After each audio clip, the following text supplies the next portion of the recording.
And in general, we understand that our aim here is to really equip young couples, millennial couples, to really carry the mantle of marriage. And you know, when we're talking about the mantle of marriage, and Sean, Crystal, I'll pass it over to you guys too, in case you want to have anything to add. But when we talk about the mantle of marriage, you know, I have this whole, I've gone on this diatribe before about what I believe is the miseducation of marriage. And many of us have not been properly educated about what Christian marriage, or a biblical view of Christian marriage. Many of us have a humanistic view of Christian marriage. Many of us have some quasi, maybe I think the book of Timothy uses the word or phrase, a form of godliness. So I think many of us have a form of marriage, Christian marriage, but our challenge here at Eusebia has really been about how do we serve as proponents of a more Christocentric, biblically grounded view of marriage that honors the essence of who Christ says he is and what he came for. And it demands that we ask a different set of questions about marriage. And so each month, our goal is to kind of put those questions out here before you. As you know, our theme this year is discipline, and especially the spiritual disciplines. And so a lot of our thinking, a lot of our time has been around this notion of, you know, what are those spiritual disciplines look like? And we wanted to, as a team, as leaders, be more consistent in the way that we even approach this area of thinking and study. And that's why we're bringing these thought leaders in front of you guys this year as part of our trying to be committed and God honoring to that challenge. So this month is certainly no exception. Those of you who have heard me kind of talking about John a little bit, I think of him as an amazing kind of thought leader, and he, you know, he's a writer, he's a speaker. He has a heart for people. He has a heart for the gospel, and I've always been just impressed to see young people who are carrying that banner. And so also you heard us teasing a little bit. He hails from Morehouse College, and you know, and he made up for it and did his grad work, law school at Howard. And so, you know, we applaud that. Ryan, you heard that, right? And also he's married to Sheridan. I don't think I've had a chance to meet Sheridan. I've heard amazing things about her from mutual friends. And so I'm looking forward to that one day. But with that, John, thank you so much for kind of gracing the virtual stage this month for us and coming in and sharing some of your thoughts, some of your ideas with this topic. I'd kind of put this thing out there to him topically around, you know, family blessing, and he came up with some, you know, I think it's going to be an interesting way of approaching it. So with that, John, the stage is yours. Well, thank you, Dr. Arnold. I appreciate you for having me. It's good to see everybody in the room. I am not going to take the Morehouse College shade personally. I know you still love me. I appreciate that. But I appreciate you guys for having me, and I am excited, elated to be able to join you all. Dr. Arnold, do I have screen share privileges? I will do that right now. Okay, great. So tonight I want to talk with you all about something that I think as married couples, you want to continue the process, whether you have children, don't have children, within your relationship, outside of your relationship, or relationships within your families, and talking multi-generationally as well. So tonight, the topic I want to address is drama and trauma, and present you guys with at least 5 lessons from what I call biblical blessing blockers. Now, there's so many lessons on this in scripture. I only had to pick 5 because of time constraints, And for the record, all of them appear in Genesis, but I could go from Genesis to Revelation and probably teach 52 weeks on this. So we're going to stick in the book of Genesis and talk about 5 lessons that we learn from what I call biblical blessing blockers, but I don't want to lecture to you all. I told Dr. Arnold earlier, I come from the Black church tradition. I am a pastor at a Black church here in Little Rock, Arkansas. So I'm used to call and response. I'm used to having conversations. So I want to welcome conversation as we move through these passages. I'll ask you all prompting questions, but always feel free to hit that raise your hand prompt, or wave your hand prompt, or whatever you want to do in the church. The doors of the church is open. It's all good. So I appreciate you all for joining us on tonight. So I'll just briefly, and Dr. Arnold's already talked a little bit about me, but just wanted to share with you all a little bit on who I am. Graduated from Morehouse Howard and also attended Fuller Seminary in Pasadena, California. Currently, I am on pastoral staff at St. Mark Baptist Church in Little Rock, Arkansas, where Philip Pointer is the senior pastor down here. I'm also a contributing writer to Christianity Today, contribute regularly on one of my friends' blogs at Stetzer around race, culture, social justice, things of that nature. And then I also teach adjunctively at Philander Smith College down here, which is a historically Black college here in Little Rock. I teach classes on social justice, ethics, intro to religion, and a couple of other classes. Students are phenomenal. Love teaching at Black colleges, but overall, I just love teaching. So having this opportunity tonight is something that certainly is in the wheelhouse, and I'm looking forward to being able to share with you all. All right, as I mentioned, we're going to talk about drama and trauma tonight, but again, I want you guys to have conversations with me. So I got a couple of pictures here on the screen, and I want to know if anyone can identify these 2 individuals here on the screen.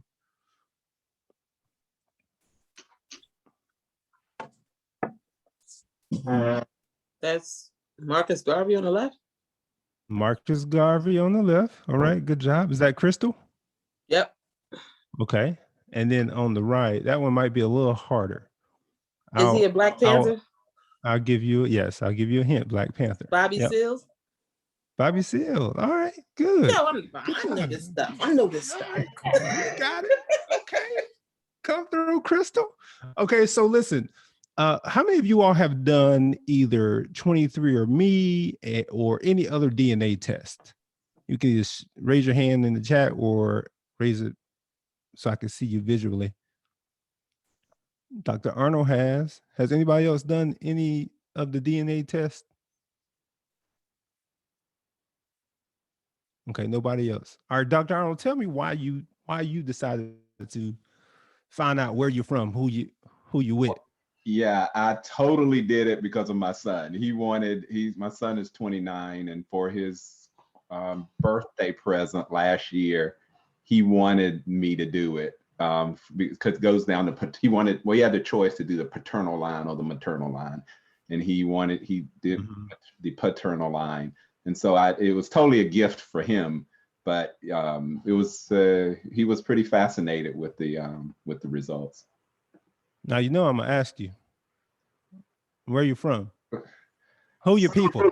As we say in the Black church, who are your people?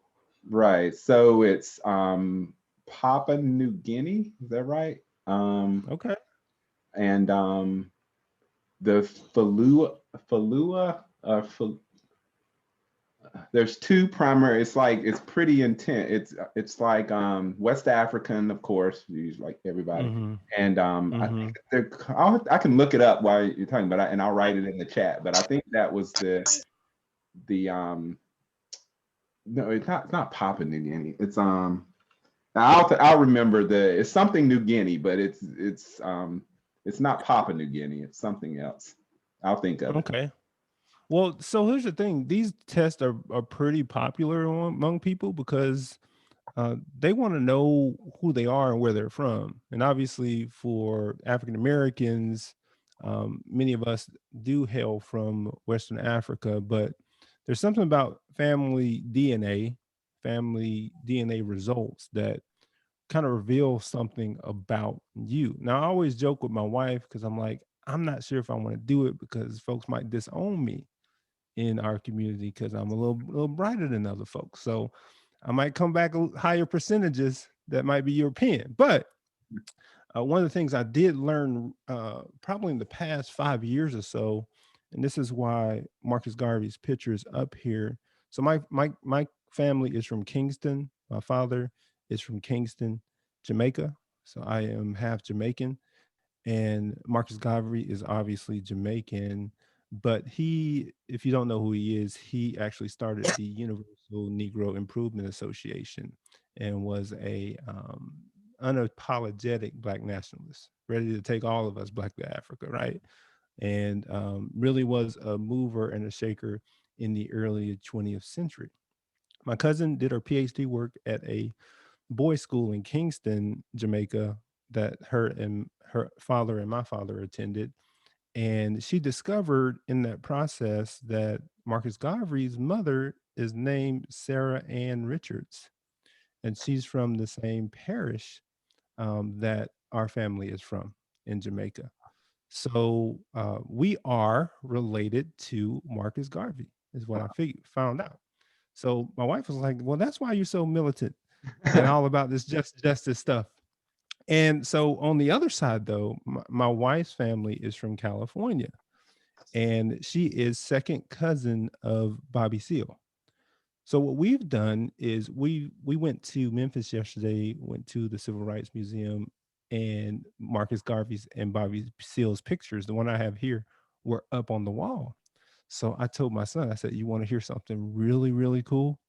So I told him that we were descended from both of these people, and his eyes just lit up because he knew that they were family. And who knows what that is going to do for him in the future in terms of where he winds up on trying to fight for justice in whatever way he sees fit. But he's been Googling them, looking up pictures, trying to find out who they were, what they did, coming giving me facts that I already know. But I'm like, oh man, that's great. Love to hear that. So that DNA is something that's important for us. It's something ingrained in us and to want to know where we're from and who our people are, right? But here's the other side of that. Our DNA also reveals things about us that we need to be aware of when we want to avoid some things in terms of generational trauma that can come up in our families. And many of you have probably done premarital counseling where some of that came up and you had to address it. But those are things that are ongoing things that we got to address and talk through. So I thought it was a good idea for us to look at some drama and trauma in the Bible, because the Bible is probably one of the most dramatic books that you'll ever read, right? And take 5 lessons from folks who I call biblical blessing blockers and make sure that we are able to learn from those lessons. So we want to look at lessons from biblical men and women who didn't recognize how their history was shaping their destiny. Because oftentimes our history does shape our destiny, but these people avoided, misunderstood how that history shaped their destiny. First of all, I want to talk about the difference between prescriptive and descriptive measures in scripture, okay? Because there's a difference between what's prescriptive and then what's descriptive. Whenever you have prescriptive measures and you think about prescription pills, right? These are things that you should do, shouldn't do. Like they're giving you a prescription to have a good life, right? I am going to be checking the chat periodically, by the way. I saw something pop up. Hopefully I didn't miss anybody asking the question here. I'm watching it, Don. But I'm watching the chat for you. Okay. Okay, great. So some biblical texts give us specific instructions on how we should behave, right? Or how we shouldn't behave. So Paul's admonishment in the second half of most of his letters fall into this category. Put on the full armor of God. He's telling you, here's what you need to do. And he lists out all the armor for spiritual warfare, right? Or he talks about put to death your earthly passions in Colossians 3:5. So those are prescriptions that scripture give us. But on the other side of that, and that's what we're going to talk about tonight, are descriptive measures. And these measures merely just serve as examples for us. They're not necessarily prescriptions for us to follow and then we get it, right? So if I live a life like Abraham, it's going to happen. Or if I live a life like Jacob, it's going to happen, right? But these are descriptive examples for us to follow. The book of Proverbs is filled with these kind of passages. And I want to just look at one real fast just to give you all a sense of what that means. So as y'all read that, take a minute and read that. Give me a sense of what you're reading here and the relationship between the first proverb and the second proverb.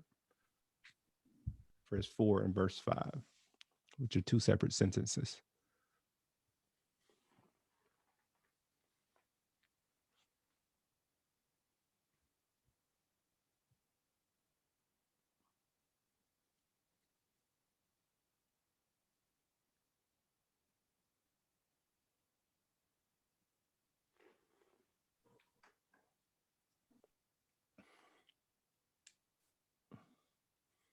Some teachers don't like silence, but I got a lot of psychology friends and they relish in silence. So I'm just gonna wait, let y'all process it, and then y'all can let me know what y'all think. So the first sentence, second sentence, what are y'all noticing between those two? They seem like they're contradictory. Yeah, they seem like they're contradictory, right? Like, okay, was this person bipolar in writing this? Like your first sentence, answer not a fool according to his folly, lest you be like him. Second, very next verse, not even contradictory passages, 3 chapters away from each other. They're side by side, right? Next verse. Well, answer a fool according to his folly, lest he be wise in his own eyes. Now, if we take those as prescriptive, then we have a problem with the biblical text, right? Because we're getting 2 different prescriptions. Which one are we to follow, right? But if they are wisdom, if they are descriptive, if they're giving us examples of things that we need to think through in a wise way, which is what the book of Proverbs is about, then there are 2 different ways of looking at it, right? Can anybody tell me why there may be 2 different ways of looking at this particular text?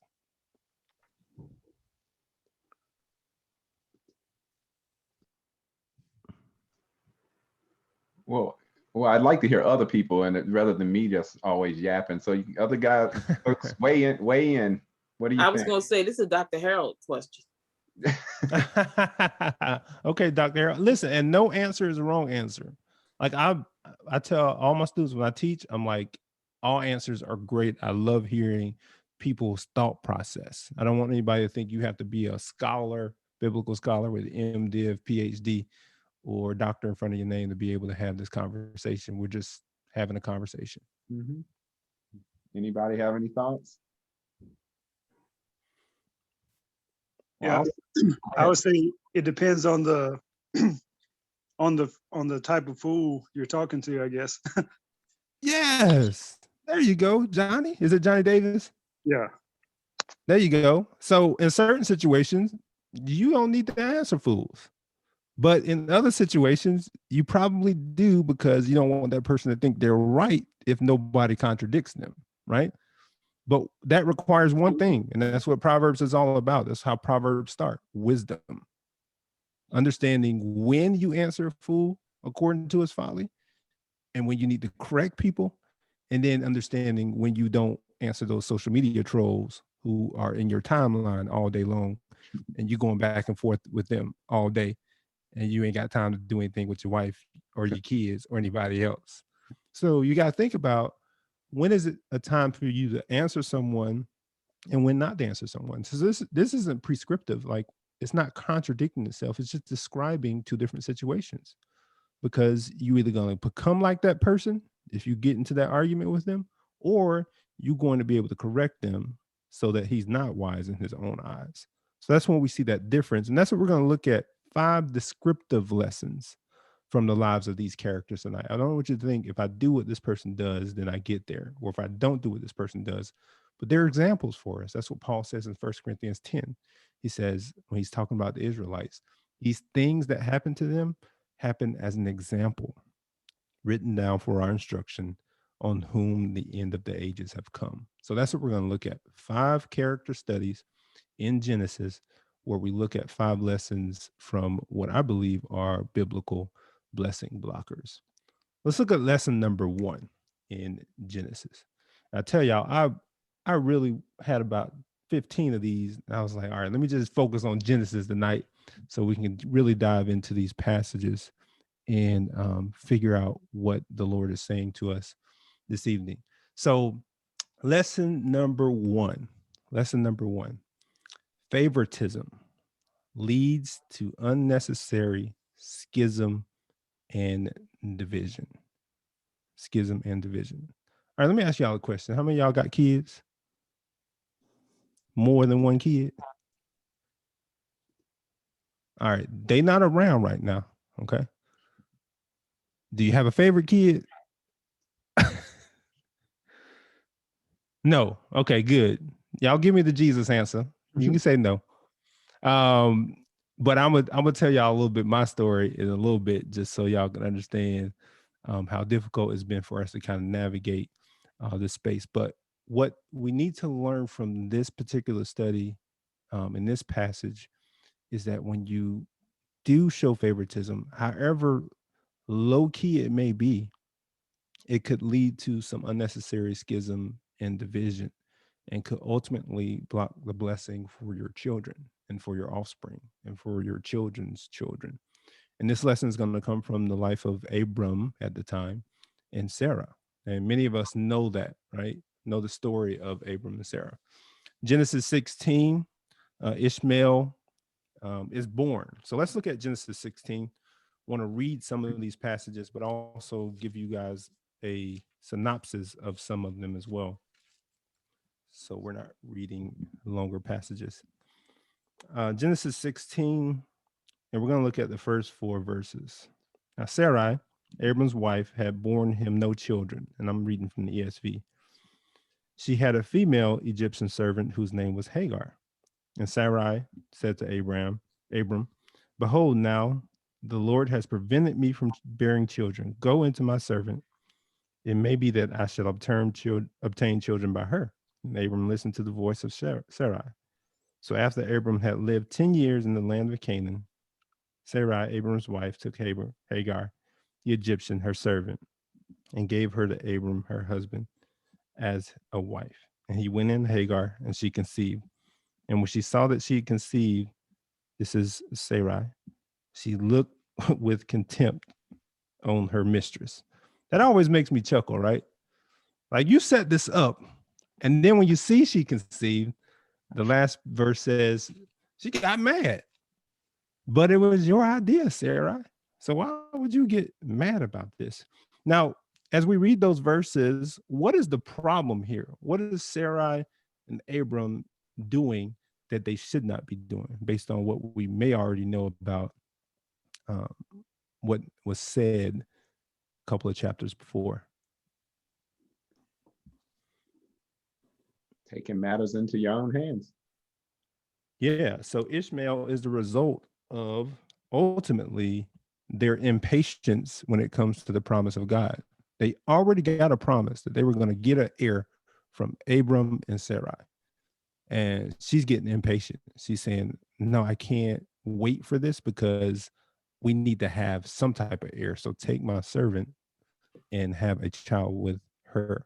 So she got to the other side of this decision in verse 4 and regretted it. Now, fast forward a little bit to Genesis 21, where the promised son is born, and Sarah sees Ishmael as a threat. So this is where favoritism comes in, right? She sees him as a threat. And scripture says, because he laughed, like he did what any child would do. He was laughing, playing around. And in Genesis 21, we see she said, okay, now I got to get rid of him because he laughed. So she's upset that the boy was around. It only took him laughing to say that, okay, now we have to get rid of him. And here's what we see later in Genesis as it pertains to Isaac. And this is the promised son, okay? It says, after the death of Abraham, God blessed Isaac the promised son, and Isaac settled in Beer Lahai Roi. So Isaac gets blessed here in Genesis 25, but where is Ishmael? Right? He's not in the picture here in Genesis 25.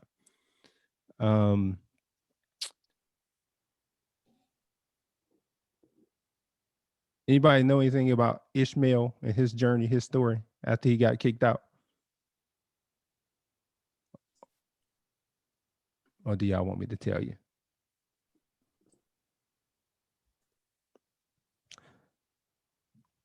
So Ishmael is interesting. So when he gets kicked out, let me tell you what Ishmael's name means, first of all. His name means God has heard. God has heard. So God listens. So when he gets kicked out of Sarah's house, they go to the desert. His mom is like, she's resigned to die with him. And scripture says that God heard the child's cry and provided for them. Ishmael's family goes on to be blessed in the process, but only because they were exiled because of favoritism within the family, right? So Ishmael becomes blessed. As a matter of fact, Abraham had already circumcised him, which was a sign of blessing before Isaac was born. So even in the midst of this, you see grace happening. Like Abram and Sarah may have favored Isaac, but God still blessed Ishmael. So let's talk a little bit about favoritism, because I want to tell you guys about my personal story. So we have 2 kids. I've been married for 12 years. My wife and I, my bride and I have 2 children, 10 years old and 6 years old. My 10-year-old is a boy, 6-year-old is a girl.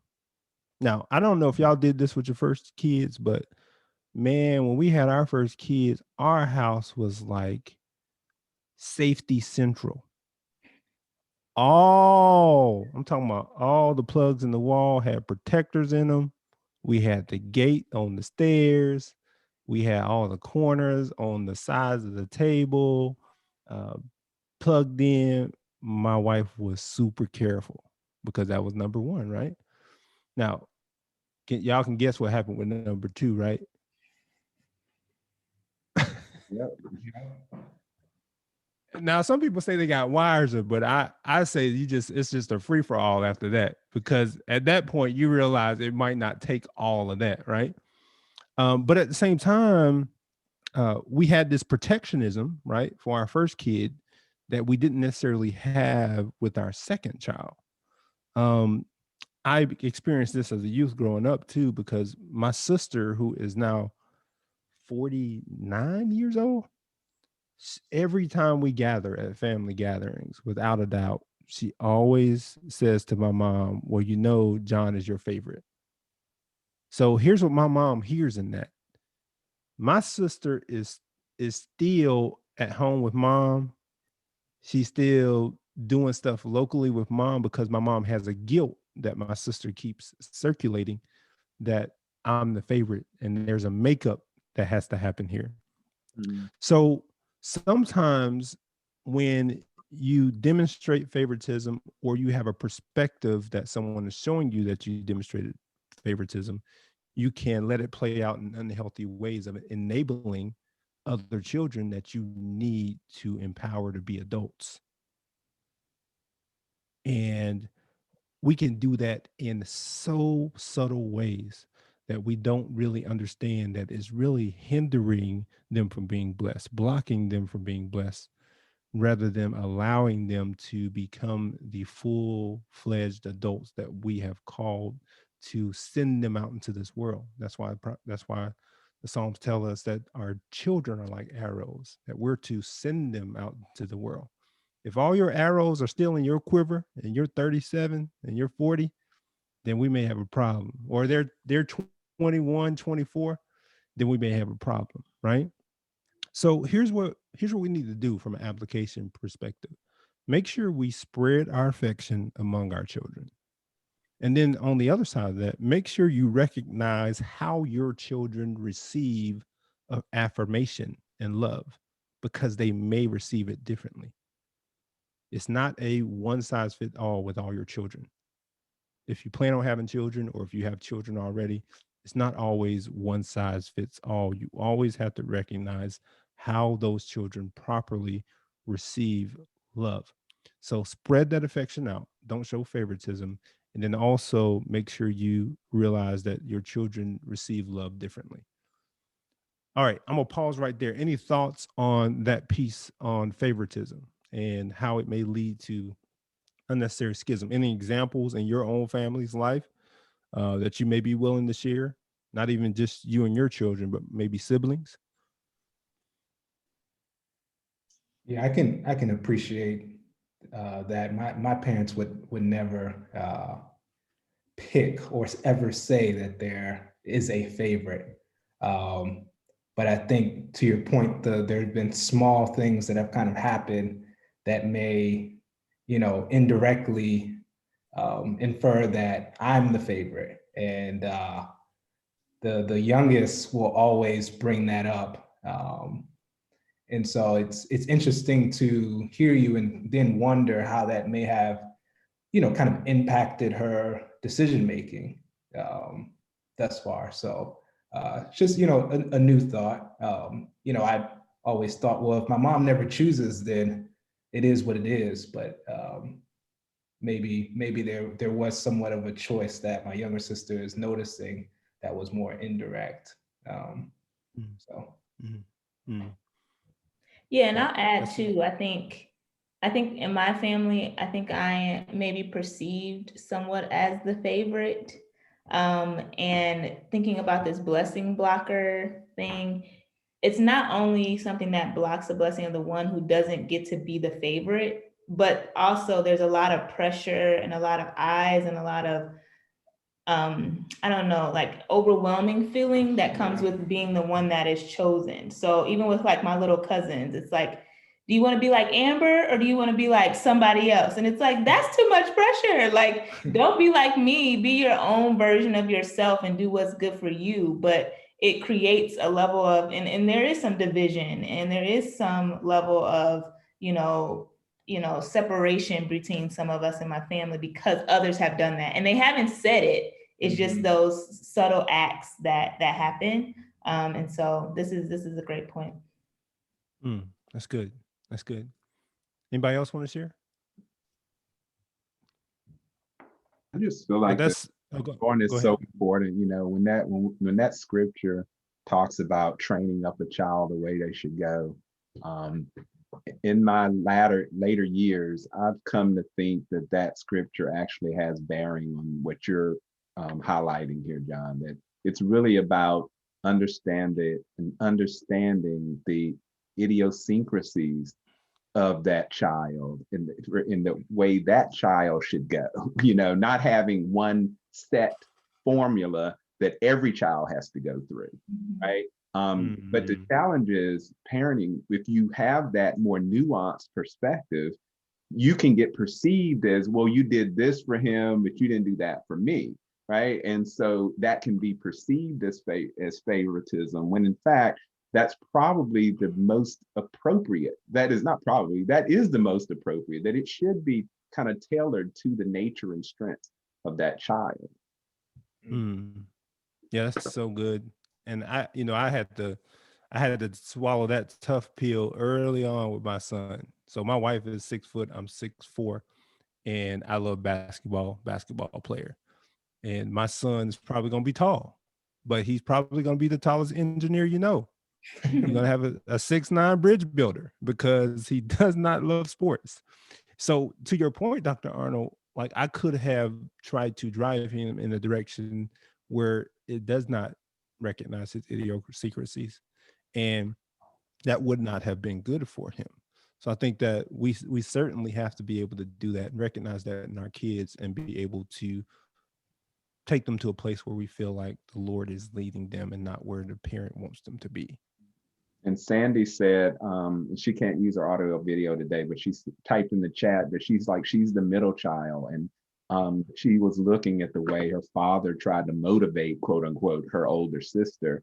And that actually was a discouragement to her, even just seeing how he interacted with her older sister. So. Wow.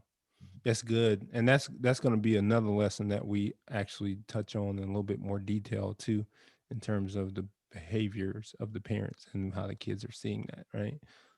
Which means we're going to turn to lesson number 2, which is model behavior is imitated behavior. As parents, as folks who have little ones around who see, hear, and know everything that you do. Here's one thing here's one person or one group of people you can't lie about who you are to. The people that live under the same roof as you.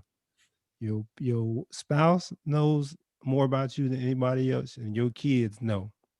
So when you stand up in public saying one thing and your kids are like, well, that ain't daddy or mommy at home, they're going to understand that there's a behavior that that you're modeling that can ultimately become imitated behavior. And there's so much to unpack in that statement. There's so many examples in scripture, but we're going to hone in on one family here. And that family is a family of deceivers who deceive people left and right without question, it's like second nature to them that they go through just deceiving folks. And it's not just daddy, it's not just son, it's grandsons too. And we're going to talk about all 3. I'll briefly mention a couple and then land on the 3rd generation, just so you can see how multi-generational this model behavior becomes imitated in the lives of this family. Talking about Abraham's family again. So Abraham goes to a country where he encounters a king, and the king asks about his wife, and the people around ask about his wife. And Abram says, this is my sister. Now, he wasn't telling a full lie because they were half brother and sister. And back then, it was something that was biblically necessary because of the small number of people who populated the earth. But he was not telling the entire truth because she was also his wife, right? And the king found out, he was upset. And what happened was Abraham's fear drove his deception, right? Because he was scared that they were going to kill him or his wife or do something bad. So he decided that he was going to lie to them. Fast forward 6 chapters later, his son, Isaac, before the same king, Abimelech, same guy, same situation. They asked about his wife. Y'all want to know what Isaac said? You probably can guess. Same thing. Isaac said, that's my sister, right? King got upset. He was like, how is it that you deceive me, right? So deception just running through this family, right? So let's talk about this last one. And this is where we see it in Genesis 26. The men of the place asked him about his wife. She's my sister. For he feared to say my wife, lest the men should kill him because of Rebekah. So again, the fear there was driving him. And this doesn't just stop with Isaac. It goes on to Jacob. As a matter of fact, Jacob's nickname is what? Y'all can probably guess. That's deceiver. Deceiver begins with a D. Yes, deceiver. So he takes on the nickname of his pappy and his grandpappy, right? So this is a family of deception going on here, and then it culminates in ultimately what happens in Genesis 34. And we're going to talk about Genesis 34 in a minute, but the story tells a heartbreaking account of Jacob's daughter, Dinah, and she's raped, and her brothers, in turn, as a result of the rape, they begin to deceive all the men in Shechem so they could kill them. The text actually says that they deceived them in order to kill them.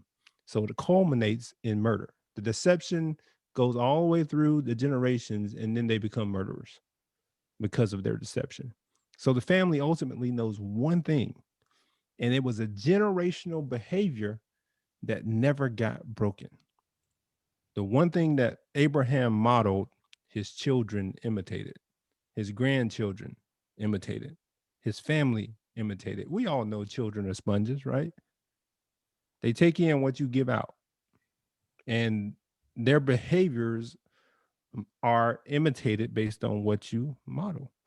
But there's always grace in these stories, right? God still used this line of people as direct ancestors of Christ, because this is all in Christ's ancestry. But at some point, you got to say, you know what? I'm not going to take on that behavior or imitate that behavior as a child, or as a parent.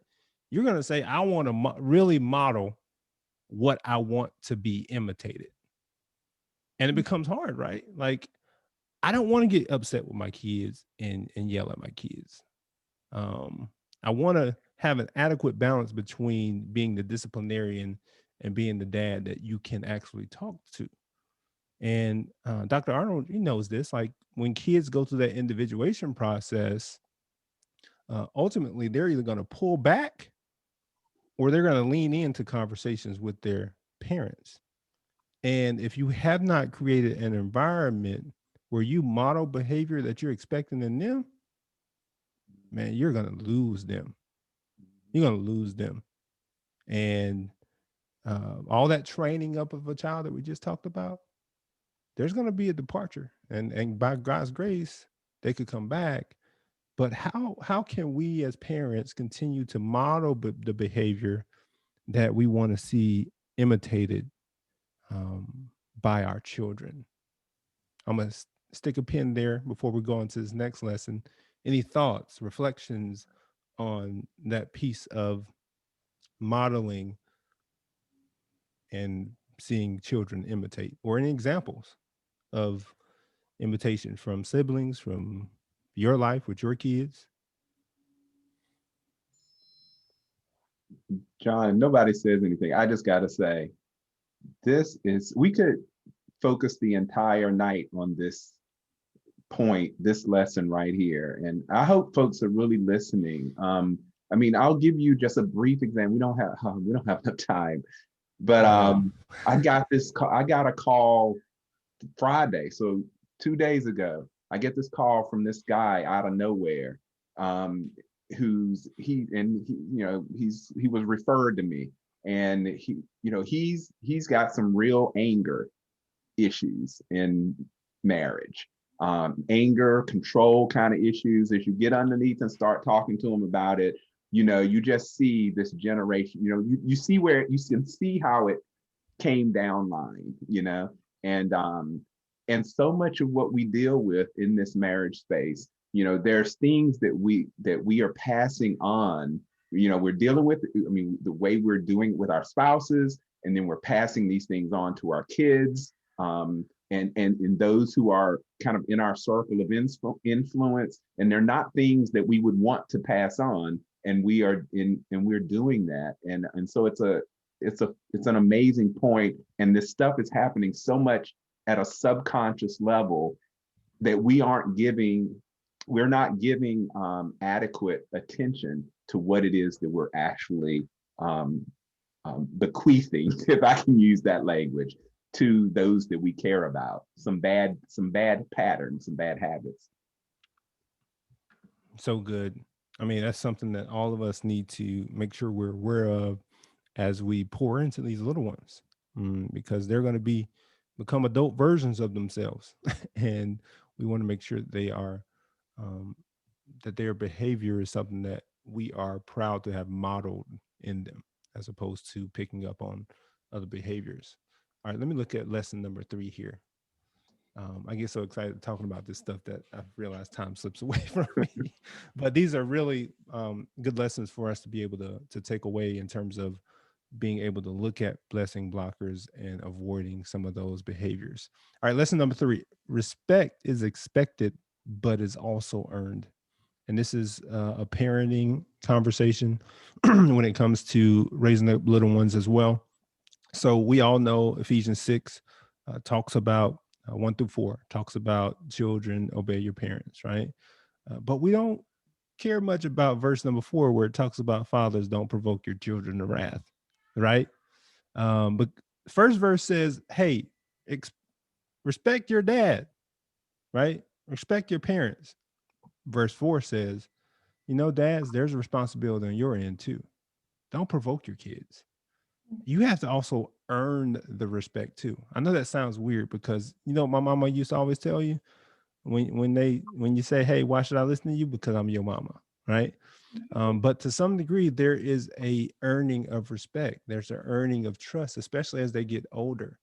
The younger children they have to listen to you, right? But as they become adults and go through the individuation process, then they begin to make decisions on what they actually do listen to, right?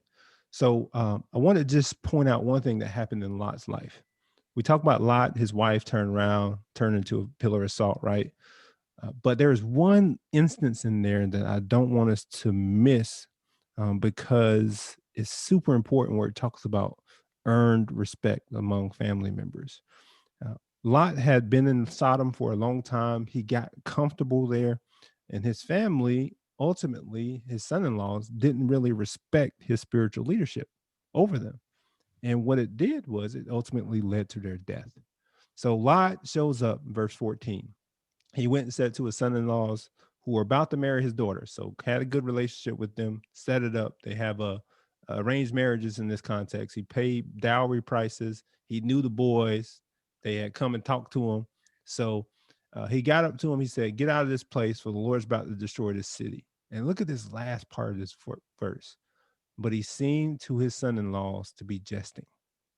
That always struck me, that last part of that verse. Because essentially they're saying our father-in-law is a joke. I cannot expect moral leadership from someone who's enjoying Sodom. So they weren't respecting his leadership. He's a joke. He's a joke. And then verses later, we see he leaves with his daughter's wife and they get destroyed with Sodom because he had no moral authority to speak into their life. Wow. This is exactly why Paul gives specific qualifications for leadership in the New Testament. Deacons, elders, other leaders. They need to lead morally before they can lead spiritually. And for us as parents, we need to be able to do the same thing before we can lead our household spiritually. And that's what Paul says. He says, how can you lead God's church when you can't even lead your house? Wow. You got to repeat that, John. Say that again. Paul says that. He said, how can you lead the church of God if you cannot even manage your whole own household? And so your spiritual leadership is directly connected to your morality and your moral leadership in the household. And because he lacked it, because Lot lacked it, he has a group of men who perished because of his lack of moral authority. And they didn't see him as spiritual leader. There's a number of people who I counsel in pastoral counseling who say my daddy wasn't nothing, or I've been hurt by people in the church. That's why I don't go to that church. Well, that's why I don't come to church. And all of that has to do with them connecting that morality to spirituality. And I hate to see that I or anyone else was the barrier for anyone else to reaching God's kingdom because I didn't earn that respect from a moral perspective. Our behaviors could determine the eternal destinies of folks who are around us. And to sit in that reality should be humbling, one, and should also be convicting, because we have to continue to behave in a way that pushes our children, pushes those around us towards God's kingdom and not away. And not away. Okay, that's lesson 3. I got 2 more. I'm gonna get through, I promise you. But I might give you the Cliff Notes versions of these other 2. Lesson 4. When you advocate for your children, they feel valued. In biblical culture, they rarely highlight women. And when they do, it's a bright sign that says pay attention, right? Go back to Genesis 20:34. You can write it down. Dinah, one of Jacob's daughters. We hear a lot about his 12 sons, right? The 12 tribes, Rachel, Leah, but he had girls. He had Dinah specifically, who was his daughter. And the biblical writer takes a break in Genesis 34 to provide us with another example of what I think is a blessing blocker. Jacob, in this text right before, he settled in a country he wasn't supposed to be in. He was supposed to go to Bethel, Right. but he settled in a country called Shechem. And it's only one day from where he was supposed to go. He stopped one day before he got to where God promised him. So he made a vow, but stopped short and built an altar in this land he wasn't supposed to be in. And as a result of him settling, fast forward chapter 34, his daughter gets raped by the men in the city that he settled in. So because he settled where he wasn't supposed to be, because he stopped short of the promise that he had made to God and the promise that God had made to him, his daughter suffered immense consequences here in the text. He didn't go all the way to Bethel. He stopped in Shechem. So when we settle for short of our promises, they can have generational impact on our children, as we see here with Jacob. Whenever you stop short, it could have generational impact on your family. And that's what we saw here with Jacob. And then when he heard it happened, y'all know what Jacob did? When he heard his daughter was raped, look at those 3 words. He held his peace. Now, I got a daughter. Listen, when I read those words, I was like, how can you hold your peace and wait for your sons to handle it? Why? Goes back to what we just said. He lost all his moral authority because he stopped short of where God sent him. And he has this guilt and he's to blame because he's in a city, in a town where he's not supposed to be. And as a result, his daughter is raped here. This is what happened when he settled for. And as parents, we have to continue to advocate for our children. Briefly, I'll tell you, my son in kindergarten was smart. The kindergarten teacher didn't recognize it. He got finished with his work early. He started to get fidgety, as any kindergartner would. She wanted to refer him to the school social worker because she thought he was a behavior problem. Now, mommy and daddy went back to what I'm saying here. We advocated for him. And not only did we advocate for him, we got him switched to another class. He joined a reading group for 3rd graders. He's now in the gifted program. But she wanted to send his life on a trajectory that made him seem like he was a behavior problem when they didn't really differentiate in the classroom. And because we advocated and he felt value, now he's able to fulfill his destiny. As parents, you are your children's primary advocate, and you need to advocate for them so that other people recognize it, not just them. Your children are seeing that. When we came to school and talked about our son, he lit up because he knew mommy and dad would fight for him. Fight for your children. Advocate for your children, because those things can help you move them into their destiny. And then finally, I got time for one more, Dr. Arnold? Yes, I just turned 8 o'clock. Yes, sir. Yes, sir. Finish it up. Okay. Last one. Temporary family fights destroy lasting family relationships. Okay. Now, I know none of y'all have family drama. Mhm. You got perfect families. Your family reunions are like heaven. It's a kumbaya session.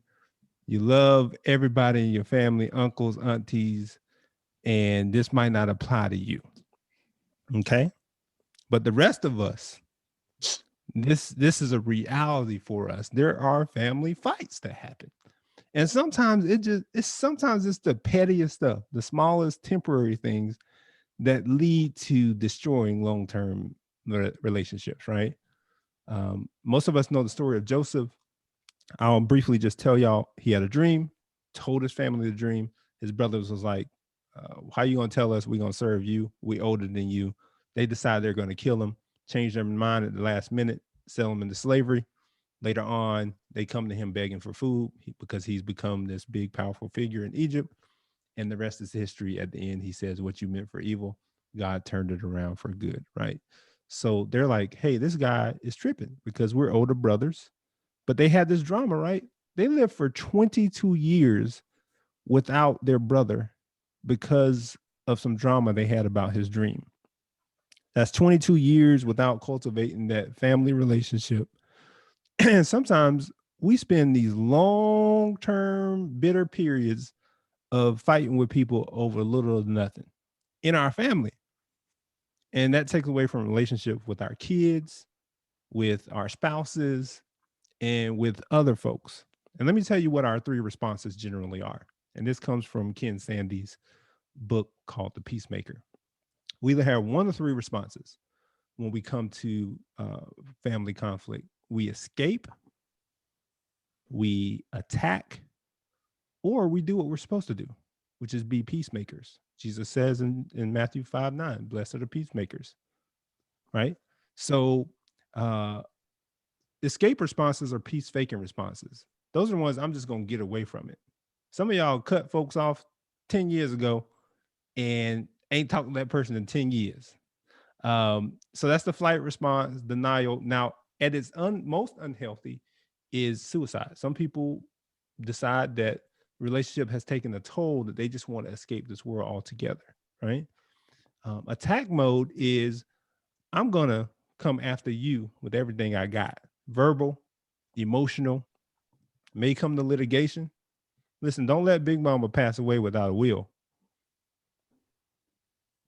There's going to be all kind of lawyers involved in some instances, right?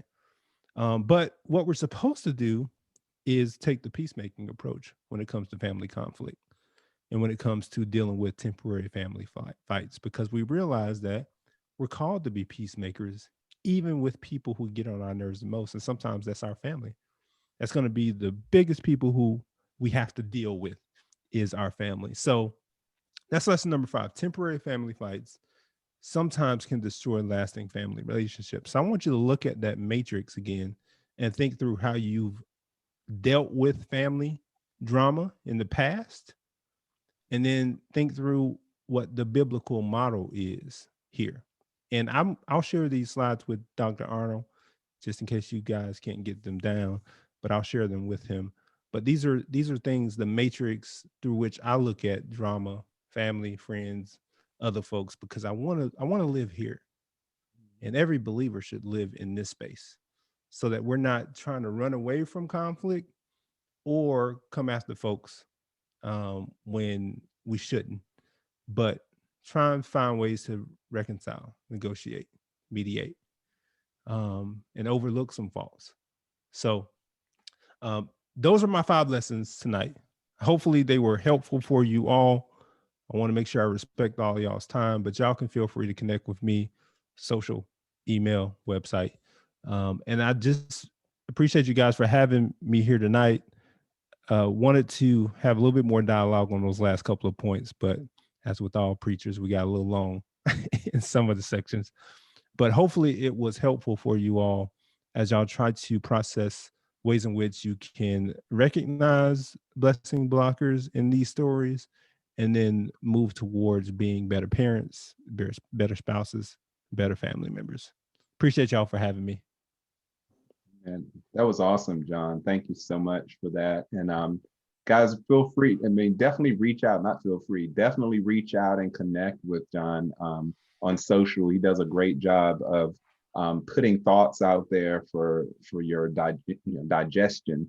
And as you can tell here, he's very thought-provoking as well. And that's what we need. I mean, we need some things that challenge the way we think, push us out of the status quo, to be disruptive. That's the operative word for me with Eusebia. It's about disruptive. And John, that was a fantastic job of giving some disruptive points for our consideration. And so thank you. Everybody, Sean, I'm gonna turn it over if you have anything to close out with. But appreciate you guys joining on. Reminder, Eusebia, October, I'm going to be sending out stuff to the mailing list this week as far as the registration is concerned. October 14th to 17th, we'll be in Baltimore. We'll have Pastor Celine Wright, Pastor Ray Heacher Wright there on, and they'll be part of that, and others. So looking forward to seeing some of you guys in person in October. And Sean, Crystal, any words to wrap us up? No, just appreciate Pastor Richard's information, and it's excellent in terms of helping us to understand, some of the things that challenge us. So I'm good. Crystal, anything? I just want to thank you, Pastor Richards. It was great. Your message was very, very good, and wish we had more time, but we would love to have you again. So I'm sure we'll make a way. So thank you. That we will. Thank you. All right. Good night, everybody. Thank you all for joining. If you have any questions about anything, let us know. I'll send John. I'll have John's deck. So if you want that, just let me know and I'll get it out to you. Y'all have a blessed week. You too. Thank Good night. you. God bless Take everybody. care. Thanks. Bye.